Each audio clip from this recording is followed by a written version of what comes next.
국제구국연대 캐나다 대표 이경복입니다. 반갑습니다. 저는 회원 김영호입니다. 네.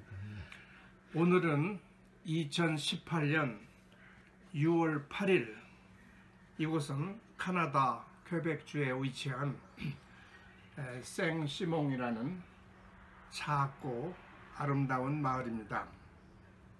오늘과 내일 이틀간에 걸쳐서 G7 정상회담이 열리는 샬레부아 지역의 일부로서 지금 이 창밖으로 세잉 로렌스 강이 흐르는 민박집입니다. 참 아름답죠? 참 아름답군요. 예, 이게 뭐 강이라고 하지만은 여기에 있는 이 강은 강폭이 너무 넓어서 우리가 그 무슨 커다란 호수 무슨 꼭 바다같이 보여요. 오늘 그 토론토에서 일행이 10명 오시고 예. 멀리 노바스코시아에서도 노바스코시아 헬리팩스에서도 2분이 오시고 그래서 일행 12분이 이 G7 정상회담장에 마련된 그 프리 스피치 존에서 우리가 트럼프 대통령에게 보내는 피티션과 항의를 전달하는 그런 행사를 가졌었죠. 그래서 오늘 이 시간에는 특히 이제 10일 며칠 안 남았네요. 12일 싱가포르에서 개최된다는 북미 회담에서 북한이 미국에게 요구하고 또 미국이 마치 들어줄 것 같이 하는 소위 북한에 대한 체제 보장에 관해서 생각해 보는 시간을 갖기로 하겠습니다. 북한에 대한 체제 보장은 북한이 핵을 포기한다는 전제하에서 거론될 문제가 아닌가요? 그렇죠. 예. 김정은이 핵을 포기하겠다고 하고 공식적으로 말도 하지 않았는데 왜 이렇게 앞서가는 건가요? 그렇죠. 이제 북한이 자기가 비핵화를 하는 조건으로 미국에서도 상응하는 조치를 해야 하지 않느냐. 예. 말인즉 맞는 말이죠. 맞는 그래서 말이네요. 북한이 요구하는 바는 뭐냐면 미국이 여지까지 북한에 대해서 적대 정책을 가지고 있었는데 더 이상 그렇게 하지 않기 위해서 그 증거로 한국에 제공하고 있는 해구산을 더 이상 제공하지 말아야 된다. 평화협정을 맺어서 사실상 주한미군이 철수해야 된다. 또 자기 체제를 영구히 보장해 줘야 된다. 이런 주장을 하고 있는 거거든요. 그런데 그 모든 주장의 전제는 지금 말씀하셨다시피 북한이 핵을 완전히 포기한다는 것이고 또 가장 중요한 거 지금 사람들이 이 문제를 거론하지 않는데 우리 한국으로서는 핵을 포기하는 거 물론 중요하죠. 더불어서 중요한 것은 북한이 남한에 대한 대남 전략을 거두어둬야 된다 이 말이에요. 물론이죠. 핵은 우리 남한뿐만 아니라 미국까지도 위험한 일인 건 사실이에요. 그렇습니다. 그러나 사실 우리 대한민국은 핵 위협과 더불어 이분 핵이 없어져도 북한이 남한에 대한 그 대남 전략 이게 더 무서운 거거든. 그래서 그거에 대한 얘기도 없이 이런 주장을 거론한다는 것이 그렇게 하고 이런 주장을 마치 미국이 받아줄 것 같이 한다는 것이 염려되는 거예요. 근데 중요한 것은 따라서 이 북한 체제가 문제거든. 이런 체제를 보장해 줘야 할 체제냐 이거지. 우리가 지난주에도 말씀드렸지만은 북한 체제라는 것이 일반 국가와 달리 국가 위에 당이 있고 당 위에 수령이 있어가지고 헌법 위에 노동당 규약이 있고 노동당 규약 위에 수령의 교시가 있고 그래서 그 수령이 세습되고 자기 할아버지 때, 아버지 때, 손자별로 이렇게 대대로 세습되고 이게 있을 수 있는 얘기예요. 지금 세상에. 그렇게 하고 또 따라서 그 수령은 앱솔루트 권력을 가지고 있잖아요. 절대 권력을 가지고 있기 때문에 그런 독재 중에서도 이런 독재가 있을 수 없고 그래서 이제 또 그 북한 체제에 대해 구체적으로 몇 가지 얘기하자면은 이 세상에 둘도 없는 우상화 제도란 말이에요. 신격화 제도. 혹시 그 6.14상 10대 원칙이라는 말 들어보셨죠? 예, 들었습니다. 근데 우리로 말하면 십계명 같은 거라고 생각할 수 있겠네요. 그렇죠. 예. 우리 기독교에서 말하는 십계명과 같다고 얘기하죠. 예. 그래서 이 10대 원칙이라는 것은 아까도 말씀드렸지만 당이 국가 위에 있단 말이에요. 그래서 당 강령인데 코드 오브 컨덕트. 그래서 이제 주민들의 일상생활에 대한 규범을 정해놓은 건데 그 규범을 보면은 너무나 터무니없는 얘기를 하고 있어요. 예를 들면 그 10대 원칙의 첫째가 뭐냐면 위대한 수령 김일성 동지의 혁명사상으로 온 사회를 일색화하기 위하여 몸 바쳐 투쟁해야 된다. 사회를 일색화해야 된다는 거야. 터무니없는 얘기군요. 아주 하나로. 예. 또 둘째, 이렇게 위대한 수령 김일성 동지를 충성으로 높이 우러러 모셔야 된다는 거야. 사람을 모든 주민들에게 그놈 하나를 우러러 모셔야 된다는 거야. 참 웃어야 될까요? 그리고 그 권위를 셋째 보내면 그 권위를 절대화해야 된다는 거야. 이 세상에 이 사회 현상을 어떻게 절대화할 수가 있어요. 그래서 아까 점심 때 북한에 다녀오신 분 얘기를 들었잖아요. 예. 그분 얘기 중에 이런 말씀을 하셨죠. 북한에 가서 하루는 어떤 기업소에 가보니까 한 여름에 뜨거운데 그 기업소에는 선풍기가 하나뿐이 없다는 거야. 물론 그렇겠죠. 그런데 그 선풍기 한 대를 누구한테 돌려주겠어? 뭐 매니저한테 돌려주거나 뭐 그럴 거 아니겠어? 우리가 생각한데는. 우리 생각에. 예. 그런데 어디다 선풍기를 틀어놨는가 보니까 복도에 김일성, 김정일이 사진이 걸려 있는데 거기다 대고 선풍기를 틀어놓고 있더라는 거야. 이게 북한이라고. 이게 말이 돼? 그렇게 하고 가는 데마다 동상이 있는데 전국적으로 동상이 4만 개가 있대. 그렇게 하고 전기가 없어서 다 깜깜한데 밤새도록 전기불 켜놓고 있는 데는 김일성의 동상이 있는 데야. 사람이 전기가 필요하지 동상에 무슨 전기가 필요해.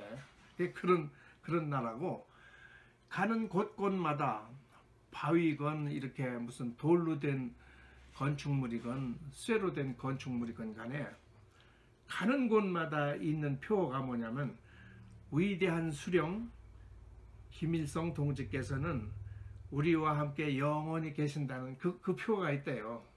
그러니까 이건 너무 유치하고 이런 말할 수 없는 그런 체계죠. 이제 우상화 제도는 그렇고 또 하나 우리 잘 알다시피 김정일이 때 선군 정책이라고 했잖아요. 예. 그러니까 군인이 퍼스트라 이거지. 그러니까 군대를 퍼스트로 하는 사회는 그 말하자면 계엄 상태를 항상 유지한다는 뜻이거든. 항상 계엄령이 있는 거나 마찬가지. 그러니 국민들의 자유가 얼마나 제약되겠어요. 그렇게 하고 그 체제 하에서는 특히 대미 적개심, 미국에 대한 적개심, 증오심을 항상 고취하고, 우리가 긴장해야 될 이유, 미제 때문이다. 우리가 이렇게 어렵게 고생하는 이유, 미제 때문이다. 이것을 항상 고취시키는 거야. 그래서 혹시 아시는 분 소설 중에 조지 오웰의 1984라는 소설이 있습니다. 그 소설이 꼭 북한 사회를 설명한 소설 같아요. 그 소설이 물론 지금 북한이 있을 때보다 먼저 발행된 소설인데, 마치 앞으로 있을 북한 사회를 묘사한 소설 같은 느낌이 들어요. 그 책을 읽어보면은. 그게 이제 선군 정책이고, 또 아시다시피 북한은 아직도 뭐 이제 그 배급제도 이게 많이 무너져긴 했지만 그 배급제도라는 걸 하고 있잖아요. 그래서 그 특징이 그 배급제도인데, 근데 네. 우리가 알기로 북한의 배급 제도는 끊임없이 지탱이 되어 왔는데 그 식량 배급 제도는 난리가 났거나 식량이 부족할 때 정부가 하는 그렇죠. 것 아니겠어요? 그렇죠. 식량이 부족하니까 그래서 정부가 하는 건데, 북한은 아직도 식량이 부족해서 그런 제도를 계속 해야 하는 건가요? 아니, 물론 부족하니까 하겠죠. 일차적으로는 부족한 뿐만 아니라 그냥 경제적 이유에서도 하지만은 정치적 이유, 그러니까 주민을 통제하기 위한 수단이 더 그 제도가 더 필요하다는 거죠. 그러니까 주민들을 맞습니다. 먹는 것 갖고 통제하잖아요. 그러니까 이 배급을 줄 때 주민들의 충성도에 따라서 배급량을 조절하는 거야. 너는 하루에 300g, 너는 조금 나니까 400g, 너는 걔보다 조금 나니까 500g, 이런 식으로. 그러니 이 배급량이 적은 층에서는 그 배급량을 더 받기 위해서 얼마나 피눈물 나는 노력을 해야 되겠어요. 그러니까 꼼짝 못하게 만드는 제도죠. 그래서 이제 그 기아 정책이라고 하죠. 한국 폴리틱스라고도 하는데, 우리는 밥 먹고 하는 것이 풍족하니까 우리는 너무 많이 먹어서 어떻게 열량을 줄일까 걱정하며 사는 사회 사니까 식량이라는 게 냉장고 열면 있는 게 식량 아니에요. 그런데 없는 사이에서는 식량보다 중요한 게 없잖아요. 하루 종일 먹는 생각만 하게 되거든. 그래서 그 연구한 바에 의하면은 짐승도 마찬가지예요. 짐승도 배고프면 먹는 생각뿐이 못해요. 근데 예를 들어서 배부르게 해놓잖아요. 예를 들어서 돼지도 많이 먹어놓으면요, 들어넣어가지고 발로 막 차도 안 일어나요. 그런데 배고프잖아요. 내가 이제 어렸을 때 시골에서 돼지 길러보면 알잖아요. 때가 되면 사람 발자국만 나도 꿀꿀대고 일어나서 밥 줄까봐 서성거리고 그래요. 사람도 마찬가지거든. 그래서 그 학설에 의하면은 사람이나 짐승이가 나간에 그 한 80% 정도 채워줄 때 가장 충성스럽대. 더 주면은 말을 안 듣고 딴 생각하게 되고, 또 그보다 적게 되면은 배고프니까 또 일을 못하게 되고. 일리가 있는 말. 그래서 김일성 시대에는 식량이 그렇게 부족하지 않았대요. 임에도 불구하고 일부러 70%, 75%, 85%만 줬다는 거지. 아, 그래서 주민들을 통제했다는 거예요. 이제 그래서 식량 정책은 그렇고, 가장 지금 이제 국제사회에도 문제가 되고 있는 것이 북한의 정치범 수용소 제도. 그렇죠. 이것은 우선 이 사회가 전부 감시 제도화 돼 가지고 누가 나의 비위를, 근데 사실 우리가 비위도 아니지, 이런 세상에서는 잘못도 아닌데 누가 나를 고발할지를 모르는, 그래서 항상 자기 조심을 하는, 나의 잘못된 행동이나 사고방식을 나한테 원한을 가진 사람이 하는 것일 뿐만 아니라 내 가까운 친구, 이웃, 내 가족, 내 자식이 나를 고발할지도 모르는 그러한 감시 체제 하에 살고 있거든. 그렇게 하고 예를 들어서 내가 잘못된 행위를 했다. 그러면 우리 여기 자유세계에서는 잘못된 행위가 행동으로 표면화됐을 적에 그것이 죄를 구성하는데, 북한에서는 행위로 나타나기 전에 그런 생각을 했으면은 그게 죄야. 나쁜 생각을 했으면은. 그 나쁘다는 것은, 지금 정치범이라는 것은 이런 도덕범하고 달라서 정치나 종교에 관련된 신념의 죄, 일반 이 파렴치범의 형사범하고 다른 게 정치범인데, 그래서 내가 잘못된 생각을 하면 그게 죄인데, 그럼 내가 잘못된 생각을 하는지 행위로 안 나타나니까 잘 모르잖아요. 그럼 어떻게 하느냐 하면은, 거기서는 그 감시자가, 예를 들면 보위부 직원이 너는 잘못된 생각을 하는 것 같다고 생각하면은 그게 죄가 되는 거야. 이런 세상에.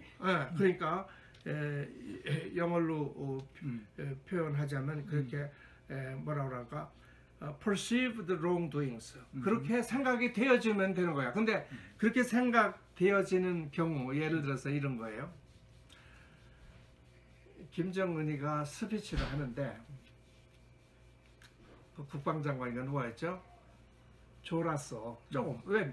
졸을 수 있는 거 아니에요. 피곤하니까. 그러니까 졸았다는 건 뭐냐면 네가 나에 대한 충성심이 빈약하다는 거지. 그러니까 잡아서 죽였잖아요. 또 안경 벗어서 스피치 연설하는데 안경 벗어서 닦았어?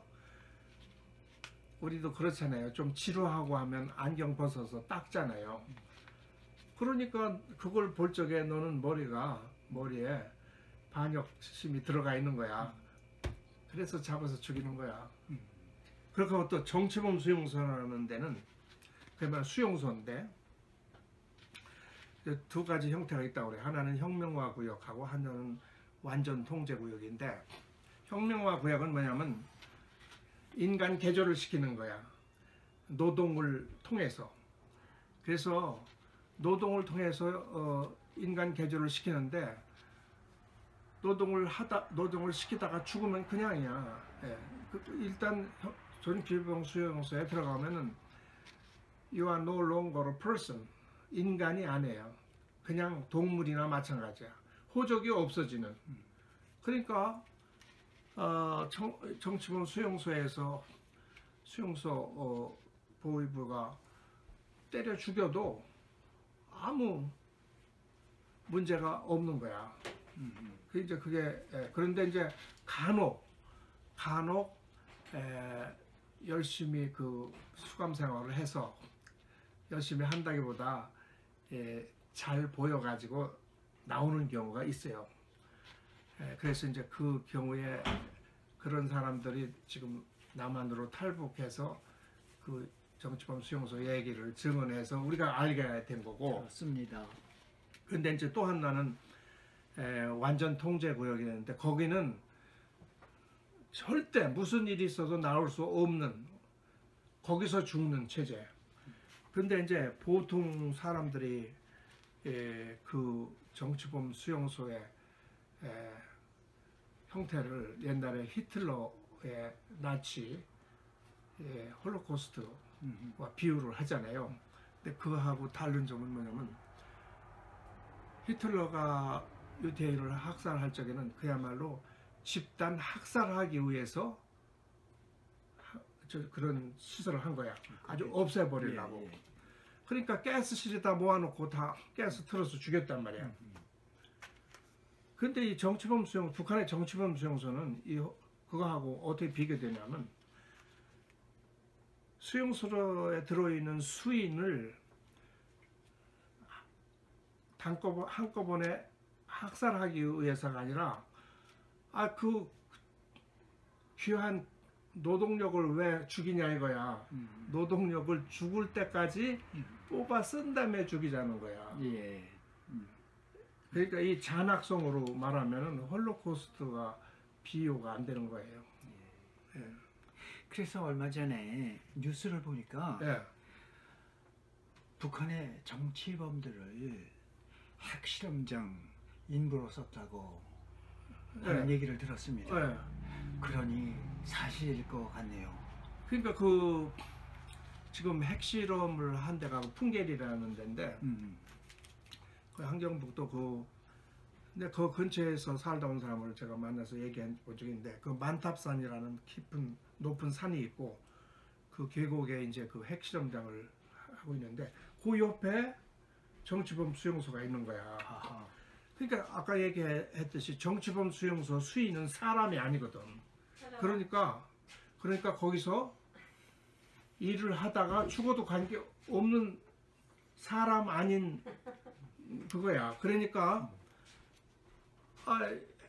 핵실험장에서 일 시키다가 죽어도 상관없는 사람들이라 그래서 거기다가 시키고 한 것이고 실제가 거기서 그 핵실험장 갱도에서 얼마나 많은 사람들이 죽었는지 알 수도 없는 거예요. 그래서 얼마 전에 그 핵실험장을 폭파했다고 하잖아요. 예. 자기도 쇼인데 예. 그런 다른 여러 가지 근거도 채집해야 될 일인데도 불구하고 이것도 마찬가지예요. 거기서 얼마나 많은 정치범 수용소 수인들이 희생됐는지 그런 사실도 은닉하기 위해서 그런 부분을 파괴한 것 같아요. 믿을 수 있겠습니다. 예. 그렇게 하고 자 그러면은 이제 우리 처음에 얘기로 돌아갑시다. 이런 체제를 보장해 준다? 이건 보장해야 될 대상이 아니잖아. 없애버려야 할 대상이지. 자, 지난번에도 제가 말씀드렸지만은 첫째, 인간 안보 차원에서 그 지금 2,300만 북한 동포들이 그 태영호 공사 말 맞다나 노예로 살거든요. 노예. 그러니까 그 북한이라는 집단의 인간의 가치라는 것은 그 집단의 한 일부분, 장기판으로 말하면 졸이야, 졸. 아무 용도로 희생시킬 수 있는 졸이야. 우리 자유민주주의 사회에서는 누구나 막론하고 개인의 존엄성이 있잖아요. 북한에서는 그 존엄성이 없어요. 졸이에요. 언제든지 전체를 위해서 희생시킬 수 있는 졸. 그런 인간 안보 차원에서는 그런 체제고, 또 국가 안보 차원에서 아까 처음에도 말씀드렸지만은 북한이라는 체제가 특히 우리 대한민국에 대해서는 위협적인 존재거든요. 그래서 그 노동당 규약에 보면은 아까 얘기했던 김일성, 김정일주의 일색화하는 것이 노동당 규약이고, 특히 거기에 이런 말이 있어요. 남조선에서 미제의 침략 무력을 몰아내고, 주한미군 몰아내야 된다는 거야. 그렇죠. 사회의 민주화와 생존의 권리를 위한 남조선 인민들의 투쟁을 적극 지지 성원한다. 그게 남조선에 있는 알겠습니다. 이 쉽게 말하면 요새 말하는 종북 세력을 예. 지원하는 것이 북한 노동당의 임무야. 그렇게 하고 궁극적으로는 우리 민족들이 힘을 합쳐 통일해야 된다. 이게 뭐야? 연방제 통일하자는 거지. 예. 그런 체제인 만큼 안보 차원에서도 도저히 용납할 수 없고 국제 안보 차원에서도 자 IAEA라고 국제 원자력 기구에 조인을 해서 그 기구의 안전 조치를 검증받아야 되거든. 예. 그렇게 했었다가 이게 탈퇴했거든. 예. 그렇게 안 하겠다는 거고 또 핵 확산 금지 조약이라는 게 있어요. 국제적으로 NPT, Non-Proliferation Treaty. 이 확산 금지 조약에 가입을 해서 확산을 할 건지 안 할 건지 검증을 받고 수시로 감시를 받아야 되는데 이것도 탈퇴했단 말이야. 그러니까 거꾸로 말하면은 나는 핵 확산을 할 수도 있다. 하겠다는 의지를 표명한 거거든. 그러면은 지금 체제 보장을 요구하면은 미국 측에서 넘버 원, 너 인간 안보 차원에서 예. 이러이러한 조치를 하라. 국가 안보 차원에서 대남 전략을 폐지하라. 국제 안보 차원에서 IAEA에 가입하고 NPT 체제에 복귀하라. 이런 조건을 내걸고 이렇게 하지 않는 이상은 무슨 우리가 너 체제를 보장해? 말도 안 되는 소리지. 이 주장을 해야 된다 이 말이야. 알겠습니다. 예. 그런데 그 얘기를 안 듣는다는 거지 지금. 이 트럼프가 염려되는 것이 이 점이에요. 그러면 지난번 북한 김영철이 백악관에 왔을 때 트럼프 대통령이 보인 발언을 보면은 국제 안보 차원에서든 국가 안보 차원에서든 또는 인간 안보 차원에서든 모두 다 무책임한 처신을 트럼프 대통령이 한 것 같이 보이네요. 예, 지금 바로 제가 말씀드린 것 같이 그렇게 아주 무책임하게 한 것 같은데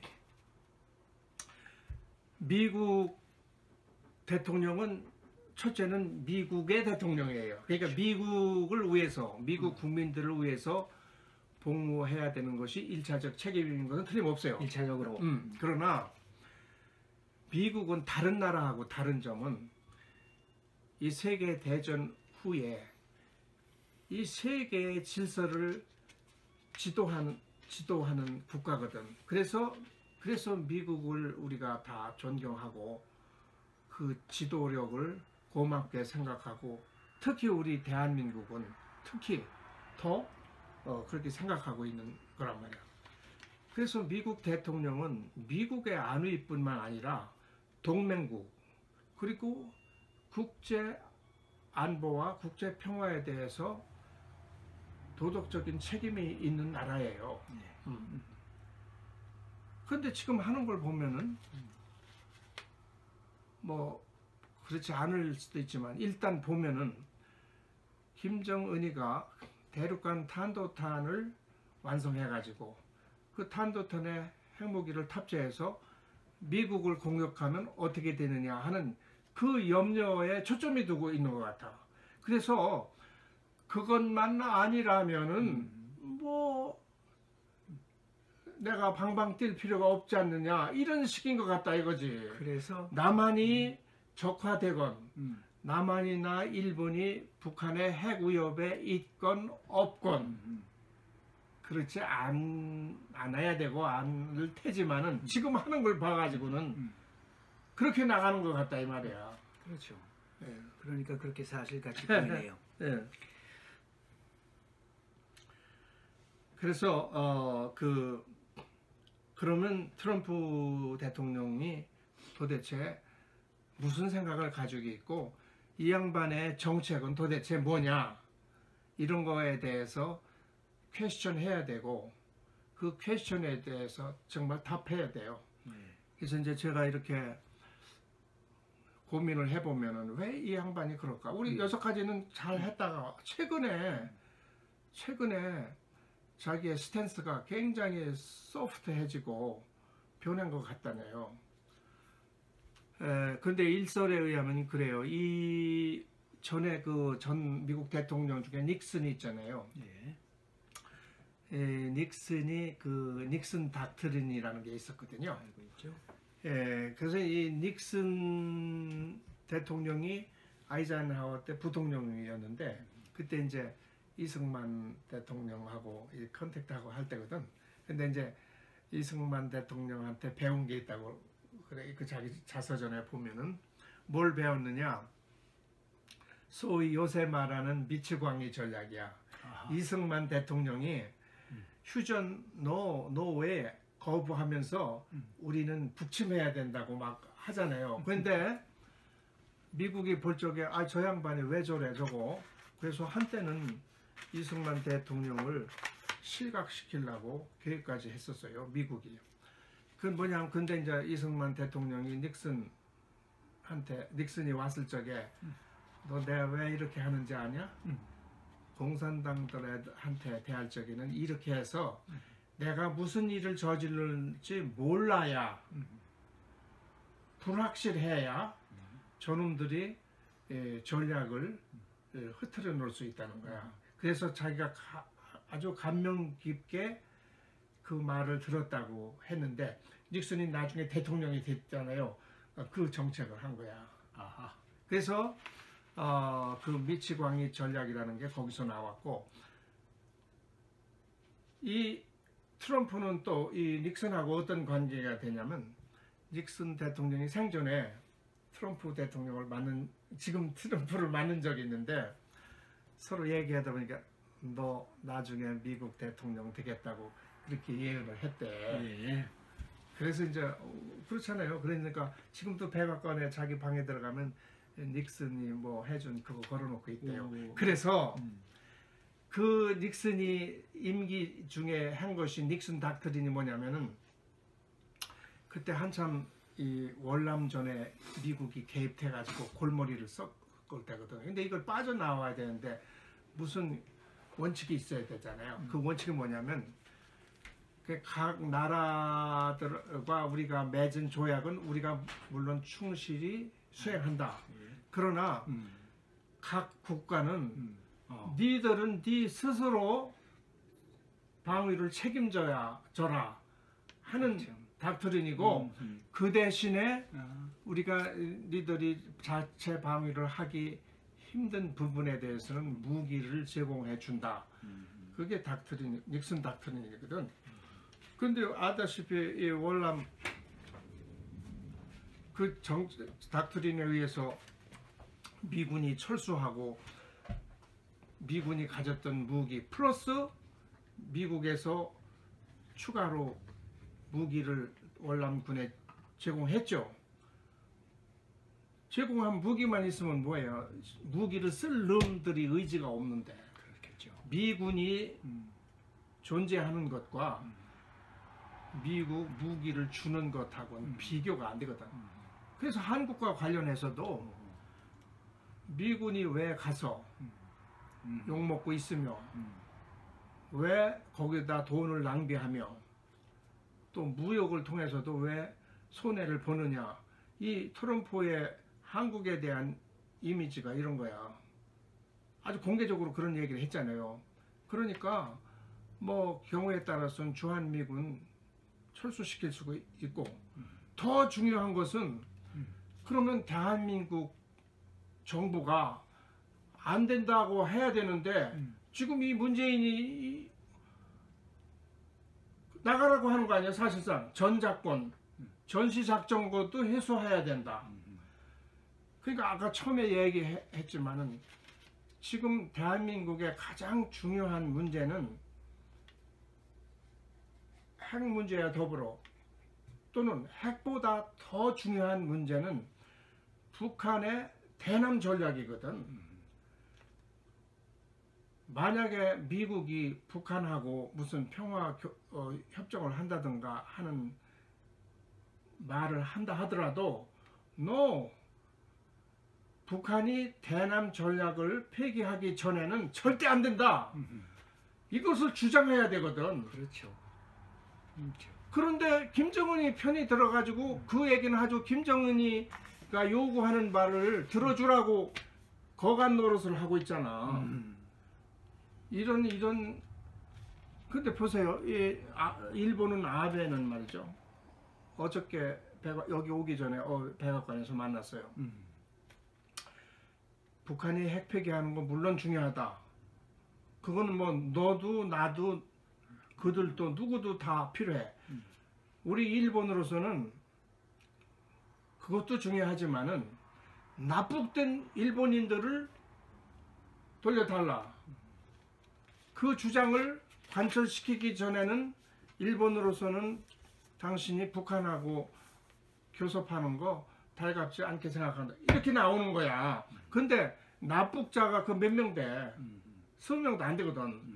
자기 국민의 안위를 위해서는 이렇게 하는 것이 국가의 지도자거든. 그렇죠. 근데 이 문재인은 이게 뭐냐 이 말이야. 응?